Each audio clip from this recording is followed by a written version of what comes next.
পনীৰ বানিবি সকলোকে মই নতুন এটা ব্লগলৈ স্বাগতম জনাইছোঁ। আজি মই লোকেল চিকেন অকণ বনাম বুলি ভাবিছোঁ ঘৰতে।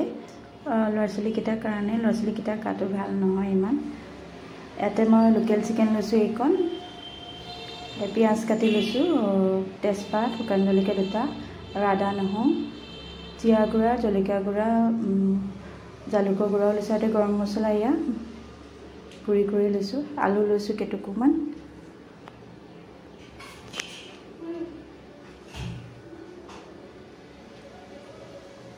আৰু মই কেৰাহীটো গৰম হৈ আছে, ইয়াতে তেল দি দিছোঁ। পিঁয়াজো দি দিছোঁ ইয়াতে।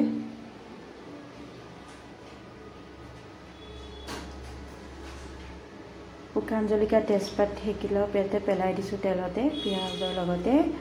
আৰু ইয়াতে মছলাখিনিও দি দিম।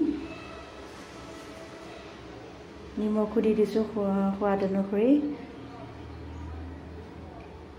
সেয়াখিনি মছলাখিনি মই ইয়াতে এড কৰি দিছোঁ। দি কিনে এতিয়া মই ধুনীয়াকৈ ভাজিম মছলাখিনি। যদি ভিডিঅ'টো ভাল লাগে মোক কমেণ্ট এটাও কৰিব, লাইক এটাও দিব। ঘৰতে খাবলৈ বনাইছিলোঁ, তাকে ভিডিঅ'টো বোলো আপোনালোকৰ আগতে শ্বেয়াৰ কৰোঁ।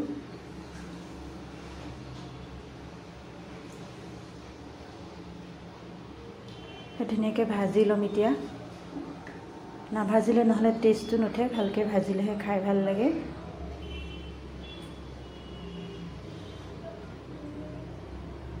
আৰু শেষত মই ইয়াতে গৰম পানী কৰি থৈছোঁ, উতলা গৰম পানী দিম, খালে সোনকালে হৈ যাব। গৰম পানী দিলে টেষ্টটো বেলেগ এটা উঠে। আৰু এয়া ভাজি ভাজি হৈছেহি আৰু প্ৰায়, আৰু ধুনীয়াকৈ ৰংটো খুব ধুনীয়া উঠিছে।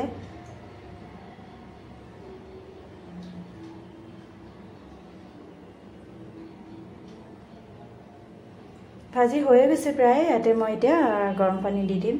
গৰম পানী কৰিয়ে ৰাখিছোঁ ধুনীয়াকৈ, মই ইয়াতে গৰম পানী দি দিছোঁ। এয়া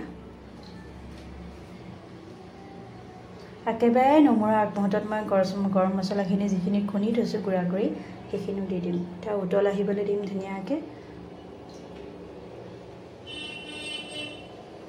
জালুকীয়া বনাইছোঁ অকণমান, কাৰণ ল'ৰা ছোৱালীকেইটা গা বেয়া। জালুকৰ জোল খালে অকণ গাটো ভাল পাব সিহঁতৰ। বৰষুণৰ বতৰ, এই বৰষুণ এই ৰ'দ, সেইকাৰণে গাবিলাক বেয়া হৈছে চবৰে, সকলোৰে। এতিয়া গৰম মছলা মই দিয়ে দিলোঁ। আৰু শেষত মই গৈ পেলাই প্ৰায় বনাই হ'লেই আৰু খাবলৈও হ'ব লাগেকৈ।